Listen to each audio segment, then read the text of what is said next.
Olá, pessoal, bem-vindo ao canal Jane Cruz. Para quem ainda não me conhece, eu sou enfermeira e mestre em gerontologia. Quem ainda não é inscrito, se inscreva, tá, no canal. Compartilhe, divulgue esse material aí para mais e mais pessoas. Hoje, nossa parte 4 da série Higiene e Conforto, eu vou tratar de transferência versus transporte, ou transporte versus transferência. Então, dentro dessa temática, vamos pensar na capacidade funcional, né? Quando eu falo da capacidade funcional, trata do quê? Trata da capacidade da pessoa idosa manter sua independência e sua mobilidade aí, para desenvolver as atividades do seu cotidiano. O ir e vir, levantar, sentar, passar uma vassoura na casa, tomar banho, se alimentar. Então, quando ele tem uma redução dessa capacidade funcional, isso atrelado vai comprometer a mobilidade, que vai reduzir, e com isso ele vai precisar de alguns recursos ou ele vai precisar de auxílio nesse momento de transporte ou até mesmo para as etapas aí de transferência. Hoje no mercado a gente tem diversos equipamentos aí que ajuda nesse recurso aí da auxílio, né, para o profissional e consequentemente proporciona um melhor conforto aí, tanto no transporte quanto na transferência da pessoa idosa. Hoje a gente tem bengala, andador, cadeira de roda, cadeira de higiene. Então, tem o transfere, tem vários recursos tecnológicos que vão ajudar a minimizar esse processo. Mas vamos pensar em ações mais básicas, né? Movimentando o idoso aí em conjunto com outra pessoa. Então eu vou precisar, ou com a participação dele. O idoso, ele deve ser ativo, ele deve ser estimulado a participar do seu cuidado. Então, ele pode ter uma mobilidade reduzida, mas você vai estimular ele a participar deste processo para que ele possa caminhar dentro dos passos dele, das limitações que o mesmo apresenta. E respeitando, claro, o grau de dificuldade. Eu vou estar sempre observando e atenta à dificuldade do idoso se locomover. Lembra que a gente pode ter duas características aí, a gente pode ter os movimentos passivos e os movimentos ativos. Os movimentos ativos são aqueles realizados pelo próprio idoso. Os movimentos passivos são aqueles que o cuidador realiza com a utilização aí, né, falando com a articulação dos membros, usando os recursos que já tem disponível no mercado, para otimizar esse processo aí de transporte e otimizar esse processo de transferência. E aí, que dicas e que sugestões aí é importante a gente ressaltar para que o idoso ele tenha o melhor conforto nesse momento, nessa etapa do cuidado. Então, durante o cuidado, aí voltado ao idoso, é necessário respeitar os limites do próprio corpo e os seus movimentos para a execução das atividades. Então, lembra do movimento ativo, né? Ele consegue fazer sozinho, mas no movimento passivo, o idoso ele participa parcialmente ou não participa. Então, eu tenho que respeitar as limitações do corpo. Então, durante a transferência, eu vou ter o olhar, né? Primeiro, sempre a gente vai planejar tudo que a gente vai executar dentro do âmbito do cuidado para o outro.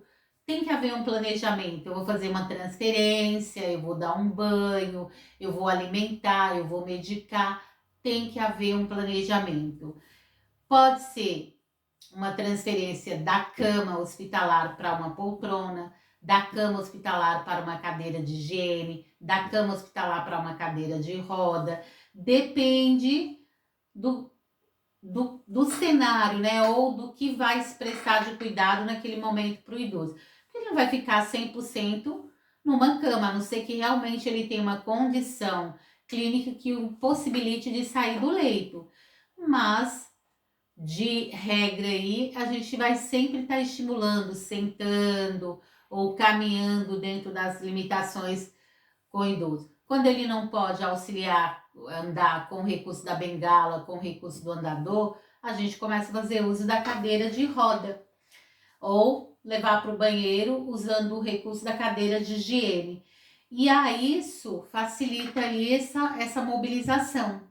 Se o idoso ele tem movimento ativo, ele consegue apoiar os pés no chão, consegue me dar as mãos e eu estimular para que ele levante, né? E comece a dar passos dentro do seu tempo. Se não, eu vou fazer transferência, né? Essa transferência o quê? Eu vou trazer esse idoso para a base do meu tronco e movimentar ele sentando na cadeira de higiene. Ou eu vou trazer ele na base do meu corpo e movimentar ele sentando na poltrona ou na cadeira de roda. Como eu falei, depende do propósito daquela transferência. Eu posso ter um paciente em que eu vou pensar, vamos tratar dessa sequência. Eu vou pegar o meu idoso que está na cama e trazer ele para a cadeira. Independente se é a cadeira de higiene ou se é a cadeira de roda, eu vou trazer ele. Então, eu vou sentar. Primeiro passo, né? Eu vou sentar, se ele tem condição de fazer essa mobilidade, eu vou sentar ele no leito, na cama. Vou pedir para ele respirar pausadamente, verificar se ele não está tonto, se não apresenta uma vertigem, para não ter o risco aí de queda brusca da pressão e aí fazer com que ele desmaie. Então eu fiz essa ação de primeiro sentá-lo. Se as camas convencionais ele consegue apoiar o pé no chão, mas se é cama hospitalar, normalmente a cama é um pouco mais alta e não dá para apoiar o pé no chão, salvo se for a cama cirúrgica que você consegue, ela tem um sensor em que eu consigo abaixar ela e aí o meu idoso consegue pôr os pés no chão. Então eu sento o meu paciente à beira da cama, peço a colaboração dele, porque aí eu tô lembrando que ele tem ação ativa, então ele participa. Abraço, levanto devagar, giro o corpo junto com ele, sento devagar, dobro as pernas e não forço a coluna. Então eu vou fazendo esse movimento.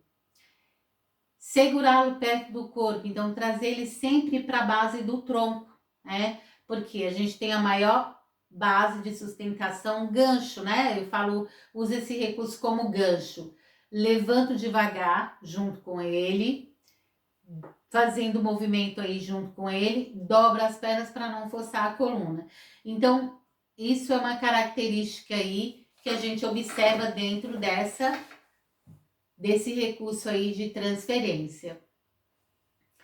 Um outro ponto, né, se eu quero tratar de um outro recurso, eu vou abraçar forte o meu idoso e dizer que irá, e vou explicar para ele o que eu vou fazer. Aí segurá-lo próximo do corpo, segurar do lado em que ele está bem e pedir para ele ajudar, né? Então ele tem um lado do corpo que tem melhor mobilidade, melhor força, eu peço a ajuda dele. Uso os braços e as pernas aí para evitar a força na coluna. Então eu faço esse movimento de tracionar, trazer para junto do tronco. Caso ele perca a força, eu consigo sustentar na minha base. E aí, dentro dessa característica aí da transferência, da mudança, falando aí da transferência, do transporte, quando a pessoa ela está há muito tempo deitada, é preciso cuidado, né? Nesse momento aí de fazer a mudança, de fazer essa etapa aí de posição. Então, primeiro eu vou sentá-la e tentar apoiar os pés no chão, para que ela sinta, né? Ou você, cuidador, perceba como que tá a força nas pernas, né? Se tá mais fraco, tem mais força nas pernas, se ele não apresenta uma tontura, uma vertigem, daí sim eu começo a mobilizar essa transferência. Então são pontos aí, cuidadores, que vocês podem estarem observando. Claro que aqui é mais uma discussão teórica, né? Num outro momento eu vou estar gravando aí para vocês essa mobilização, demonstrando, né? Demonstrando como eu mobilizo, como eu retiro o meu idoso da cama, como eu coloco na cadeira, como eu coloco na poltrona, na cadeira de roda, na cadeira de higiene, e trazer outras dicas aí. Claro que lembrando que nesse momento da transferência aí, um outro ponto muito essencial, como eu falei, do planejamento, e dentro do planejamento entra o quê? Tanto as cadeiras, quanto as poltronas, quanto as camas hospitalares, elas têm travas, têm grades. Então é importante manter travado durante a transferência, enquanto eu estou tirando da cama para a cadeira, da cama para a poltrona, eu sempre vou manter esses recursos travados para que não haja um deslocamento da cadeira, da cama, e isso aumenta o risco de queda para o nosso idoso. E põe você também, compromete a qualidade do seu cuidado. Daí a importância dessas dicas aí. Compartilhe aí nos comentários o que vocês gostariam de ter aí como dúvidas, questões pontuais aí para a gente retomar essa série de higiene e conforto. Vamos combinar que um quinto bloco dessa série serão responder às suas dúvidas, responder às suas perguntas. Então eu aguardo aí nos comentários algumas sugestões, algumas perguntas e a gente abre um diálogo. Eu faço isso num vídeo aberto pelo Instagram ou até mesmo aqui pelo canal do YouTube, com a participação de vocês, respondendo ao vivo as dúvidas de vocês aí. Muito obrigada pela atenção. Compartilhe esse conteúdo aí com mais e mais pessoas, porque assim fortalece o canal e a pessoa que vos fala. Um abraço para todos que me seguem, que têm consideração pelo meu trabalho. Até o nosso próximo vídeo.